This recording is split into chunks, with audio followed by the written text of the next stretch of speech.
Habang gigil sila sa brut-brut pow, eto chill lang nakapisan. Habang gigil sila sa brut-brut pow, eto chill lang nakapisan. What up, loved ones? What it do? Spotty Young right here. You know where I'm from. Thanks for tuning in. If you're into real shit only, watch this video. Yes, sir. Yes, sir. You're not gonna believe it, man. I got OG Wizard from the hood, and he's here to spit game and shit about how it is from back in the days, banging in LA and shit, man, from the OG's point of view and shit, man. What's up, Wizard? And let the people know, to those who don't know, let them know introduction about yourself. What's up, buddy? Good to meet you, man. Well, yeah, I'm Danny, otherwise known as Wizard from Jefrox, also Crow from MP13. Yeah, I'm an old school head, man. I'm 49 years old. I joined Jefrox back in like 88, and fast forward, now I'm a old man with a wife and kids, 2 daughters. And yeah, I left that shit behind, but you could take the boy out of LA, but the LA will never truly leave the boy, or whatever they say, right? And that's crazy. You got in the hood at 88, and that's exactly when I was born, year of the dragon.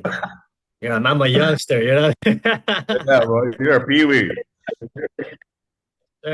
So, man, where were you born? How'd you end up, hanging out and kicking it with the, gang members or gangsters in LA? What was the transition? How did it happen? Well, I'm Korean, but I was born in Indonesia, which is where I am now. Around 8 years old, our family moved to Long Island, New York. And after a brief stay, we only stayed like 3 years. We moved to LA, East Hollywood. And the first time I even realized anything about gangs, where I lived, there was a homeboy from White Fence. White Fence, right? And he kind of took me under his wing. He was older and shit, but we would like play video games at a liquor store and hang out. And he didn't tell me like, "Hey, I'm from White Fence," whatever.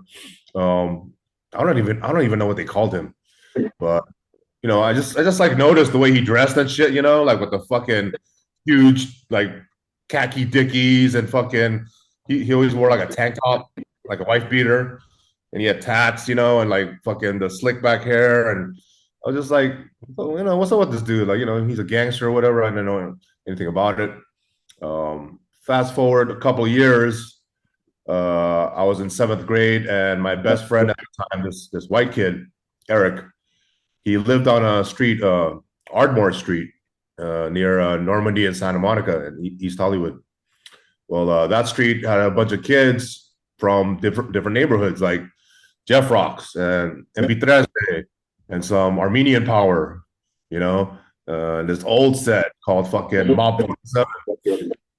So yeah, I was exposed to gangbangers basically. And at my junior high in Bancroft, I became friends with Payaso from Jefrox.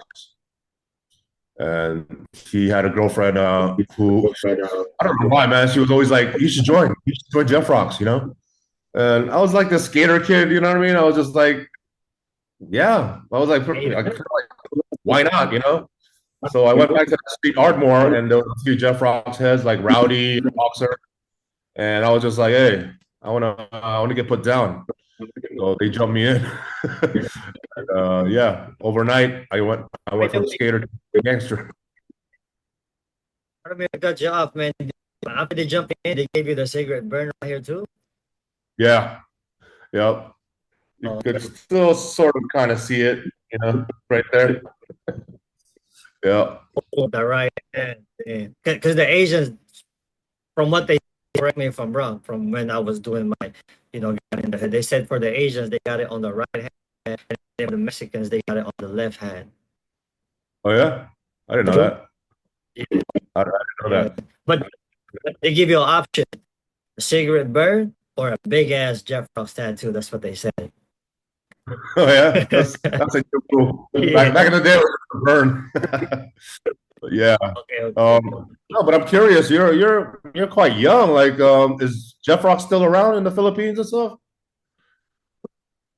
There's some old folks, Jefrox here, but for the most part, I just know and hang out with people similar to my age and my generation right here also. Okay. All right. But So you joined the set in LA? yes, yes, and, 2000, I believe. Oh, okay. So That's when I got were you like were you Maple with Jefrox or some other like Alisai Jefrox, Paul Brad's Click, SBZ. all right. Yeah. Yeah. So yeah, back in the day it was like crazy, those fucking mad active, you know what I mean? Like over there on that street I told you about, like, we fucking fought everybody from Satanas to WHUDD 13. I don't know if you remember them. And yeah, a couple Healthside gang, HSG, they were like one block over. So if we walked to this bowling alley, I think it was called Star Lanes. Inside that arcade was just all fucking Hellside gang. Basically, we couldn't walk there. We couldn't walk half a block away from our neighborhood. You know what I'm saying? Yeah, yeah, yeah. Damn. So, man, so you're doing your thing. You're the Jeff Rocks. What happened? You ended up hanging out with MP13, Mabuhay Pinoy 13, right? Yeah. Well, the dude that jumped me in with his friends, boxer from Jefrox, his younger brother was for MP13, uh, Oh, Sparky. And I hung around with him more and MP13 after a while than Jefrox. So, yeah, yeah. they started saying, "Hey, why don't you come over? Come on over to MP," I was like, "Nah, I'm loyal to Boxer and Jefrox and shit like that." And they're like, "Go fucking ask him. Like, he'll be cool with it." So it's almost like a, a mafia soldier asking the Don. I was like, "Hey, Boxer, like, do I have your blessing if I were to switch on over to MP13?" And he looked disappointed as shit. You know what I'm saying? Like, as if his protege is leaving him. But eventually he said, "All right, but I have to jump you out." And he's a big motherfucker. He's 18 at that time. I was like 13. He fucking Oh, lifted weights. You know what I'm saying? So he was like, "I gotta jump you out," and he gave me a fucking beating, man. Like for a good minute at least, to the point where like I should have been in the hospital almost. But oh, yeah, he shit. felt bad for me. So he carried me up to a room with a bed and let me lay up there for like 2 days, and then I got better, and then became a crow from MP13. Yes, but in the honorable way, though, Yeah, but Boxer just from Jeff Rocks, and then you hang out with his little brother more from NPS. yeah, yeah. And those two guys, those two brothers, they had a third brother, a younger brother, Lou, and he was also MP13, a roller from MP13. Um, Short time later, after we were all like fucking beefing with Satanas and all that shit, um, the two older brothers, Boxer from Jefrox and Sparky from MP, I guess from all the drama and like fucking gang shit, their parents made them join the military.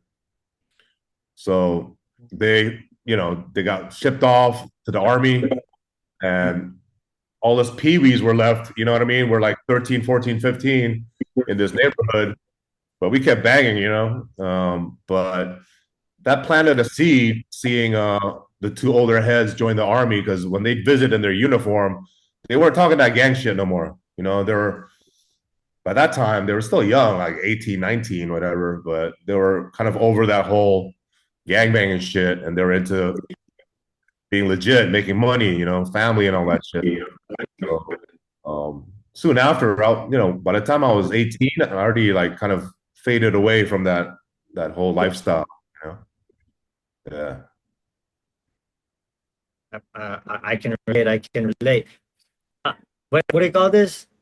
Just a question. I know during your time, it's a whole different time. 80s, 90s. Before they made snitching cool with the snitch sign generation and all the nonsense. You know what I mean? But gangbanging was real. They didn't have gang enhancements 10 years. Gun enhancement didn't have that before. They didn't had. I don't think they had even two strikes, three strikes law during that time. I'm not sure if they were or implementing that. I was gonna ask, do you know the history as to why Flipside 13, WHUDD 13, MP 13, why were they putting the number 13? What did it mean by for them? Was it because they were under the Mexican mafia or they just like that number 13? See, I wasn't sure about that. I'm thinking they got locked up, you know, and because we're Asian, right? We have to side with the Latinos, and I think it's a mix of just adopting the 13 because 13 used to mean M for marijuana. It was just a cool thing to put after your gang. But I know for a fact MP got down with the Mexican mafia to the point where the 13 was signed off, so we're official. And I'm thinking like, like some of the Cambodian and Laotian gangs, like Asian boys and shit like that. I'm pretty sure they had a heavy presence in the pen. So the Mexican mafia, signed off on them having 13 into their name. Oh, shit. And so what do you call this? So man, so you guys were active on the streets, going at it with the enemigo stuff like that. I kind of can relate 'cause every day, OG, when we were active in the streets, every day, all just hang out with our homies. That was our family. That was our life. That was basically everything. Every day we would go out there look for enemigos. That's all we do. We try to put a name for ours for the benefit of our street gang, for the benefit of our personal name. They call me Young. I got a homie Jump. The people that was on during my time, spoiled brats, clean, wanted to make a name for ourselves. Was every day you guys also gang banging, looking for enemies?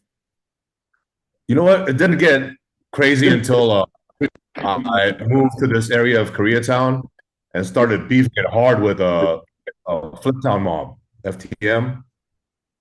Yeah, yeah. Yeah, it was just basically their hood, even though it was like a nice area of LA down there by Crenshaw and Olympic in K-Town. Yes, sir. In at my junior high, Emerson, uh, I was trying to lay low, I don't want to fucking like trip with I already ran into that Rebel Boys, Dusty, and to Bahalana gang, So, yeah, you know what I mean. I just wanted to fucking be left alone, go to school. But this Korean kid in my class, he hit me up. He was from a neighborhood, and he was like, "Oh, you bang?" I was like, "Yeah, I'm from MP13." Little did I know he lived in my neighborhood.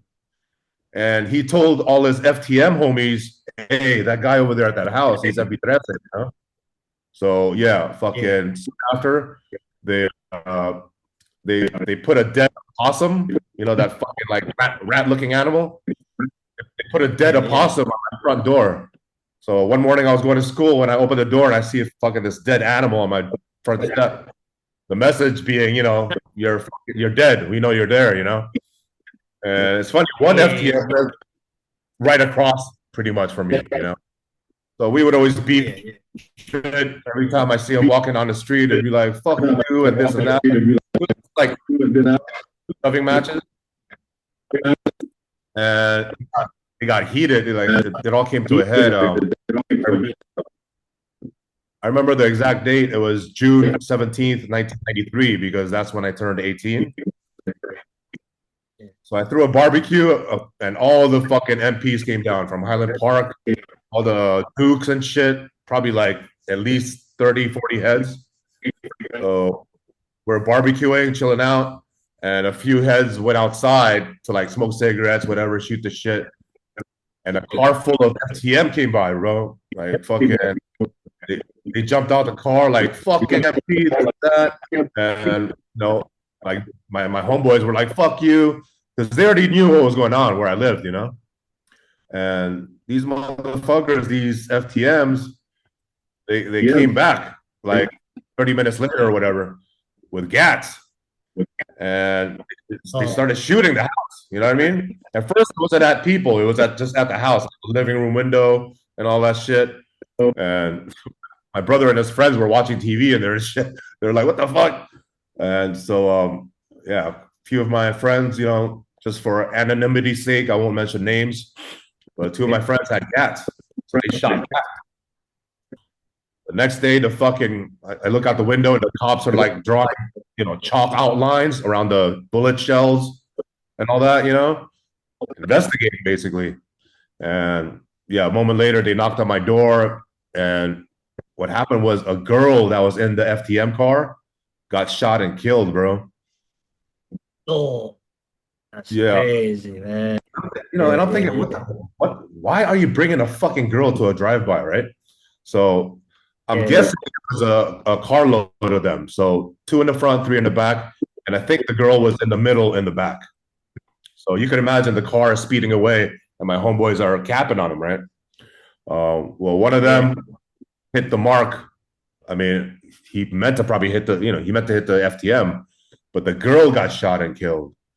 So, yeah. She, there's a chance that she's probably also from FTM or somebody's girl or just want to see something and shit, man.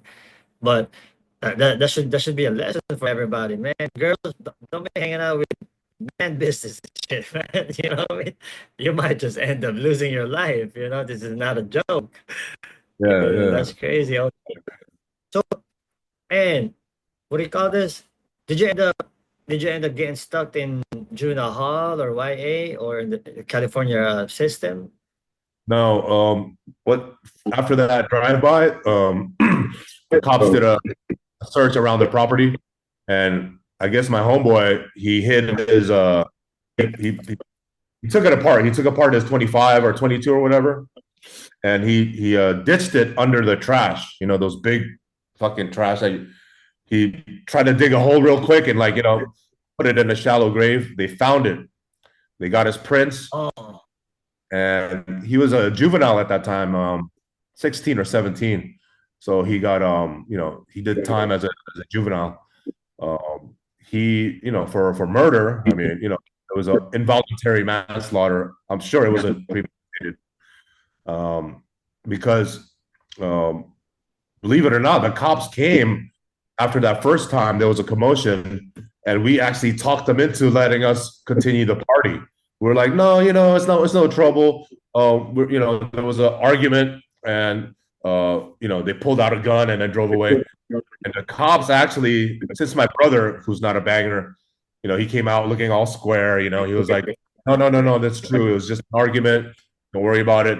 And the cops were like, all right, keep partying, but turn the music down. That's when they came back like half an hour later, fucking just loaded with shotguns or whatever they had. That shit was fucking loud, dude. And so what happened with the gun is they traced it to my homeboy, and since he was a juvenile and it was involuntary manslaughter, he did like I would say a good 15 years, like in YA. oh. Yeah, he's out now. He's doing good. I know for a fact if he didn't get charged as an adult, he will get out at the age of 25. Mandatory if it was just got YA juvenile. But Yeah, hey, he's been through a lot. Yeah, that's yeah. crazy. You know what, OG? Man, this is giving me flashbacks from when we were on the other side of the carload, maybe like 10 carloads, all full, each car, and then we would go in all different areas. We would act hard and we would bully everybody. During our time, OG, I remember that when we used to gang bang shit on the streets, man. Yeah. So like, where you Yeah. were posted up, who were you banging with? Was it like what, Satanas or CYS or what? Yeah, so during our time, I mean, we are the new generation. We used to be in this party crew called Crazy Pinoy Boys in the San Fernando Valley, and then one of our OG, a bad boy, a Bentley boy, you know, from the CPB party crew or tag banging crew, ended up going to LA Community College right in LA and met the LA side homies, Snapper and them, and those three brothers ended up being cool with them. They ended up being homies. And then when he got into Jefrox, he came back to the Valley and had a meeting with all the crazy Pinoy boys, the tag bangers, and half of the crazy Pinoy boys, such as us, all got into Jefrox. We had that meeting, and he said, "Look, we're gonna give you a lot of guns.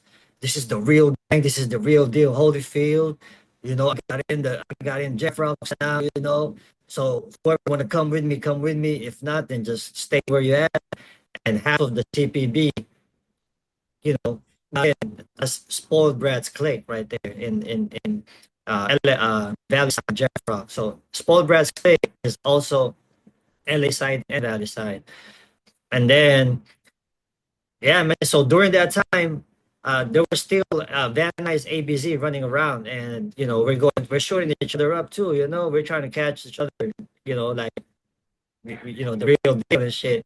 And I remember the LA side homies always telling us, quit it with that. Whatever they got going on right there, ABZ, PR, quit that shit. Let's go blast some MS right there in LA. Let's go, man. That's the real enemigos right.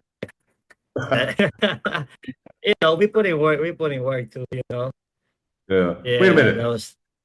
Jefrox and MS officially were not enemies until later, though. Oh, I didn't know. I don't know when they started. Do you know when? How did it become? Because I just know we're fighting over Santa Monica and Western. I don't know if that's what you remember. Yeah, no, I used to take the bus to Santa Monica and Western, which is fucking deep MS hood, right? And we weren't officially enemies, but you know those motherfuckers, they fucking beef with everybody. Like anybody they see Yeah. that's dressed down, I had Cortez and shit. They chased me like 2 times. And then one time they got close to the hood, Ardmore Street. A fucking truckload Yeah. of like the old school like trucks in the back. You could just sit in the back of the cab, and the cops don't say shit. You can't do that now. But they were rolling deep, dude. They fucking chased us in a car, and we ran to Boxer's house from Jefrox. He came out with his shirt Yeah. off, with a shotgun, and he fucking pumped that shit. They fucking took off, dude. And I don't know if that was the catalyst. But ever since then, like they were like, oh shit, okay, Filipino heads over there. They probably found out that we're, MP and Jefrox. And yeah, MS, they don't give a shit. They'll just beef with anybody. So it might have started there. Yeah. But Oh shit. Anyway, so moving forward, man, it's I kind of understand the adrenaline rush, us being born as a male. You know what I mean?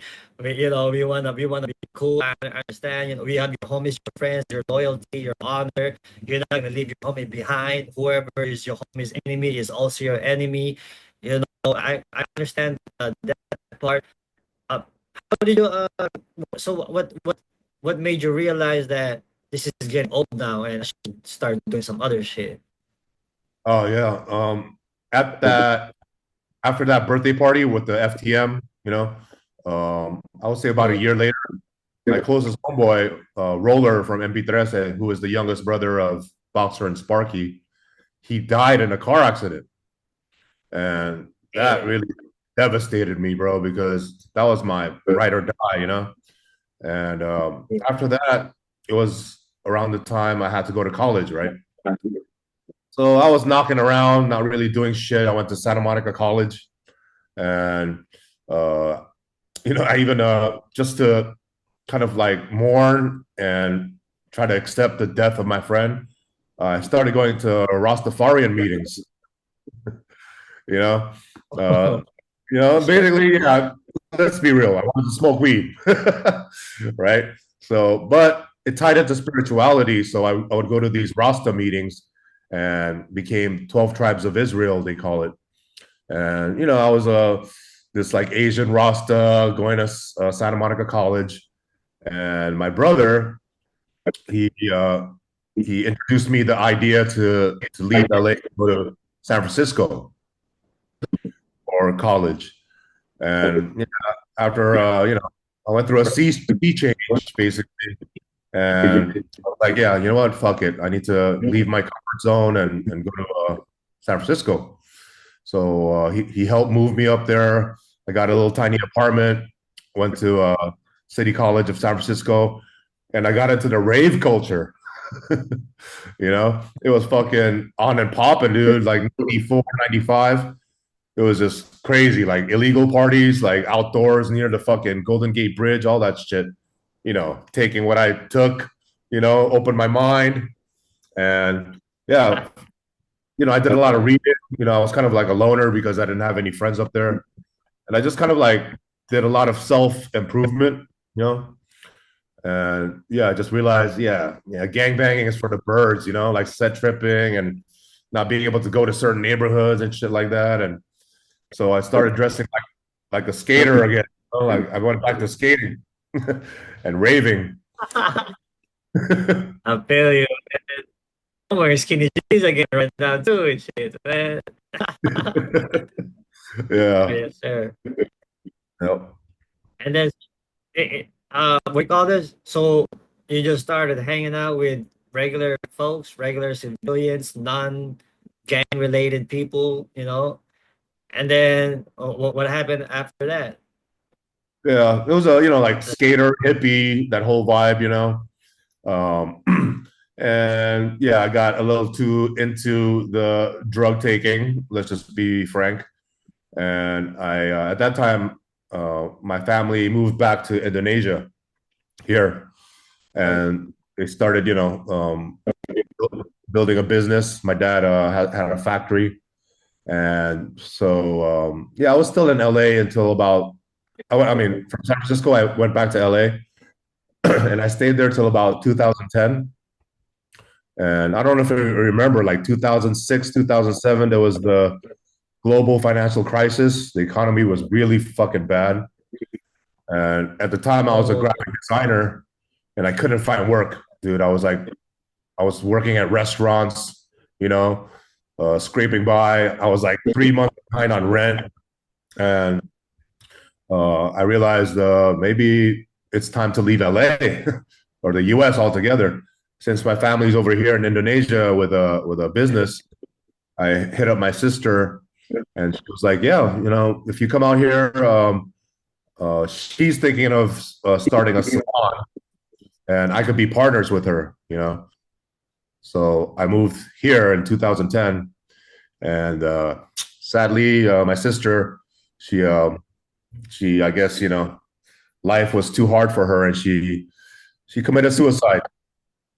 You know what I'm saying? oh man, sorry to hear that, man. Yeah. Yeah.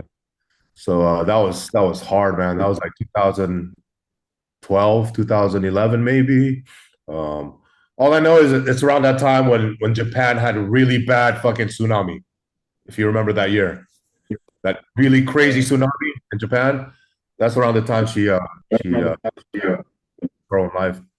But after some soul searching, I wanted to Yeah. go back to LA. Honestly, like it's Indonesia is still very foreign to me. I left when I was 8 years old, so it was like I was an expat all over again. You know what I'm saying?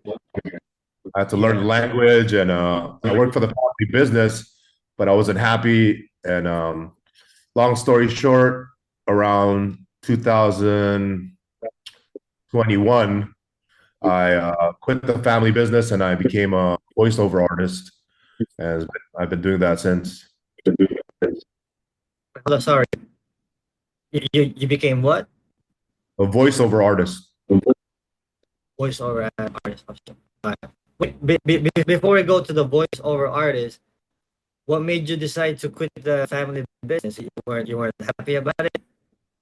Oh man, to tell you the truth, my brother, who's the CEO, Yeah. he wasn't trying to have me as a partner. He sees it as his business, and I don't blame him. He built it up to what it is Yeah. now, And yeah, he didn't want his little brother to become COO or marketing manager or whatever. So um, he kept sending me to like these little villages in Indonesia to run the smaller factories. And fuck, dude, Yes.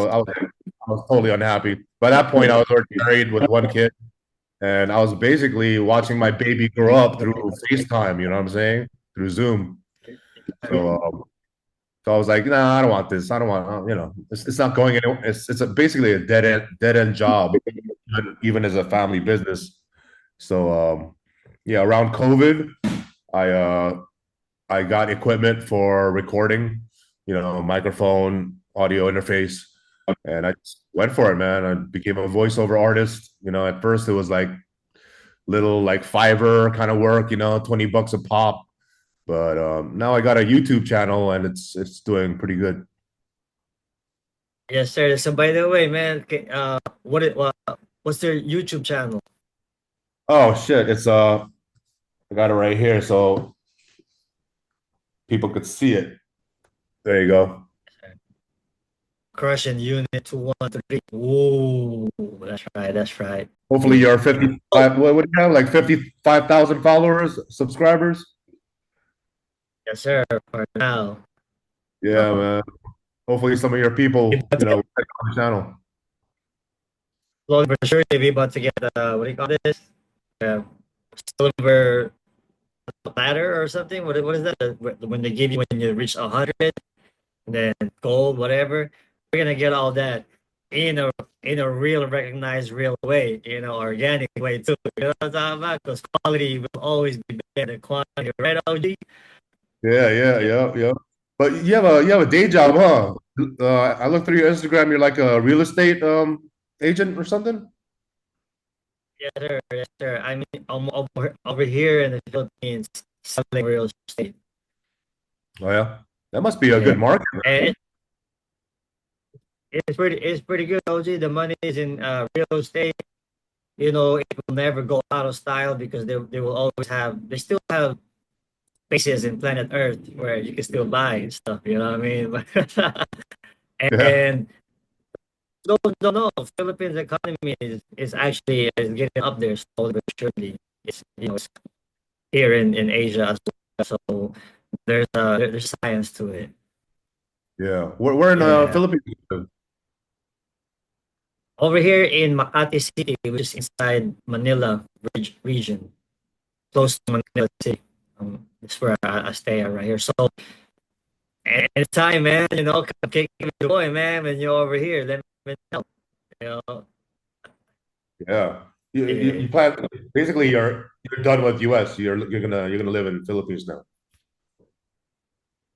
for now, yes. But if we have a lawyer friends, and they said that if I would actually hire a lawyer right now, I have a good chance to come back to United States again legally because I was 15 years old when I went to when I went to the system. I was a minor, and also my all my charges has nothing to do with drug related charges. So they said I have a good chance. I just found out recently that my mother finally admitted just maybe like last week, a couple of weeks ago, that she made sure that I get deported back to the Philippines because she's afraid that if I would end up there back in America, in LA, I would get bang again. Even though Yeah, even after everything I've done here in the real world, I've been out for almost 8 years now, free, doing good, staying away from nonsense. She still thinks that, she still have that trauma where I would gang bang back in America. So it's crazy, man. maybe she's right though. I mean, like right me. Shout out to the big homie, big bro right there, Snap. He's doing good. He's doing good right now. He's a disciplined individual. People are saying, how did he end up with way more money when than other people that never been to prison, and he did time just like I did. This is my crime, me. So Yeah. yeah, I think as an individual, just stay away from nonsense. I think so. We have that control now where we're not gonna shoot or stab anybody anymore. Where were you locked up? Oh man, I started first. All the places that I've been through, I can recount it right now. All the places that I've been through is Silmar Juvenile Hall. I've also been to LP. I also been to Central Juvenile Hall, and then CYA Norwalk. And then Orange Close Stockton. After Orange Close Stockton, Tracy DVI Reception, and then Pelican Bay State Prison, 4 yard, A yard, and B yard. I've been there, and then after that, I went to Kern Valley State Prison. And then after Kern Valley, I went to Calipatra, B yard state, also C yard reception. And then after Calipatra, I ended up going to Arizona La Palma. After Arizona La Palma reception, went to Oklahoma main line. Then after Oklahoma main line, I went to High Desert 4 yard. And then after High Desert, I went to Ironwood State Prison. And then after Ironwood, I went to Orange County INS Immigration. And then after Orange County INS, I went to Arizona INS. And then after Arizona INS is when they took me on a flight back to the motherland. Back Man, right bro, here that's again. crazy. Dude. You did time in Oklahoma? Yeah, they have hail in there, man. Storms, storms like this big. So yeah, Yeah. they got tornadoes. I was there when they locked down the facility when they're having tornadoes just in case of emergency and stuff like that. Yeah. My homeboy, the one Yeah. I told you that got locked up for that drive-by with 8 FTM, he did time in Stillmore. And I used Oh, to ride on letters, and he would tell me how active, like it's fucking active over there, dude. It's gladiator school and shit. Like even the fucking the Sureños would beef with him. Because he's Thai. He's so oh, he's Thai, so he looks Latino. You know what I'm saying? So he would always get fucking hit up by like Sureños and shit. But eventually, he became friends with a few of them. But yeah, he was telling me Silmar is fucking one serious gladiator school, dude. yes. Yeah. I had to go through it. As you can see, I'm a skinny guy, skinny person. I was forced to do push-ups, because man, I was just forced to survive, man. Because just honoring myself. I've been through it, depression, stuff like that.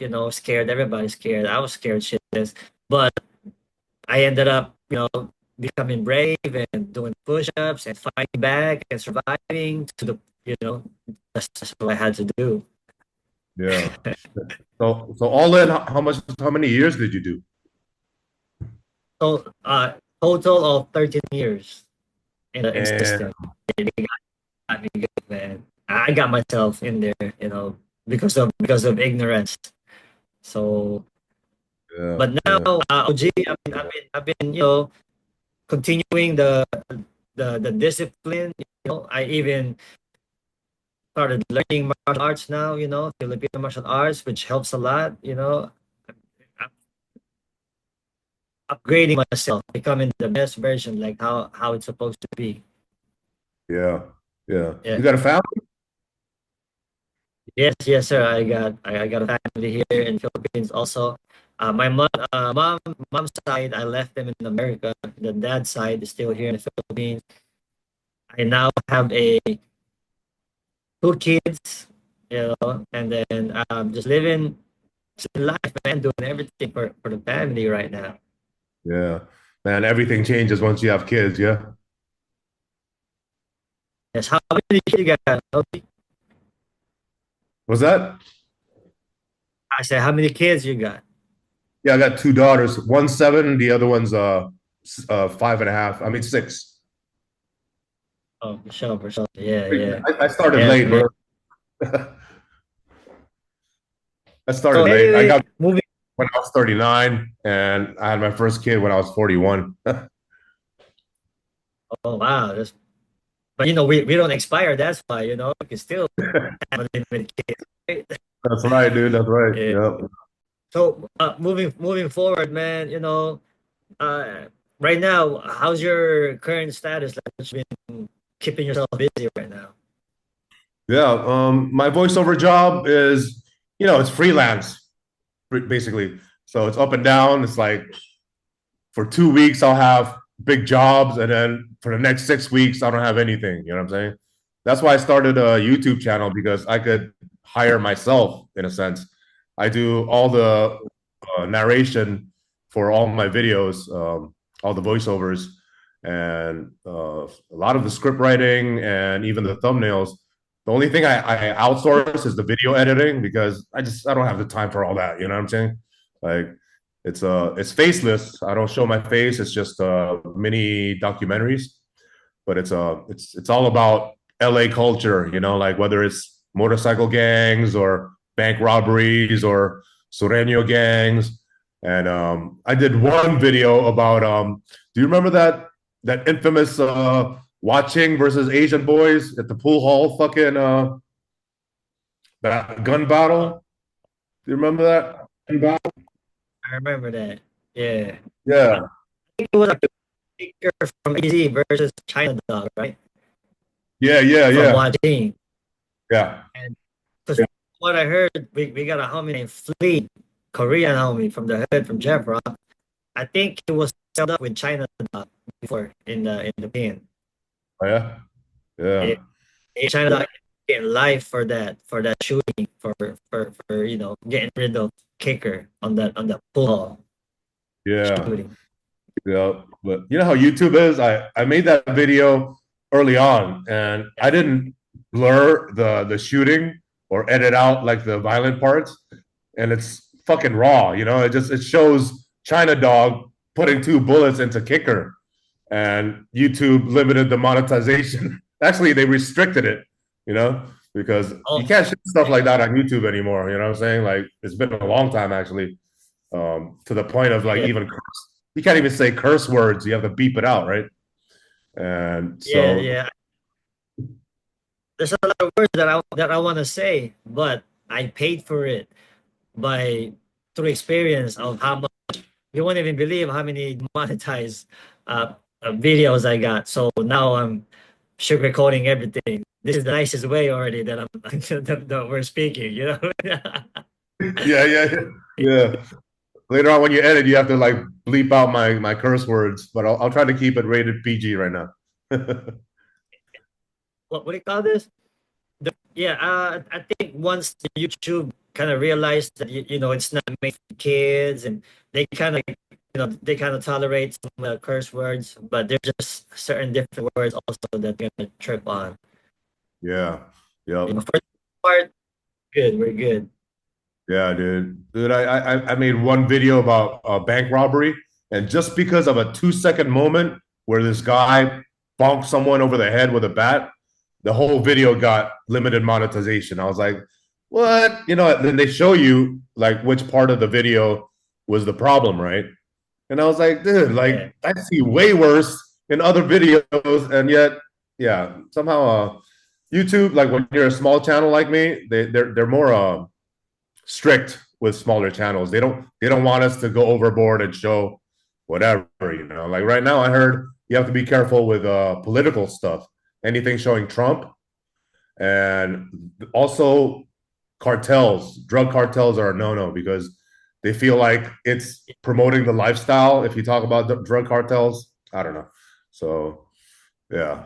Yeah, it's a very family friendly platform now. man, that's pretty good reminiscent from back in the days, man. Like this is our first time meeting. It's a pleasure to meet you. It's an honor, man. Appreciate you dropping by, giving time. Saying what's up to the channel, stuff like that. Before we check the spot, OG, do you have any other message, personal message you got out there that you would like to share to the whole world and shit, man?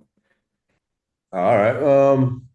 Yeah, nothing. I don't want to be the old man giving out advice, but I will say my favorite quote is The past is a memory, tomorrow is a dream, today is the true reality. It's Buddhist, but that just permeates everything that I do. And, it's just stay real, stay positive, stay rooted in our values. Even as ex-bangers, like we learn certain values, how to be a man, how to be loyal, how to just not bullshit people, and how to in business, how to be fair and a good person all around. So yeah, that's it, man. Man, that's straight gems right there, coming from a real OG shit, man. Been there, done that, experience like it, man. And with that being said, don't know what time it is. Say what you mean, what you say. It's real, recognize real, oh boy. Right Yes, on, man. sir. Thanks, buddy. Check it out. All right.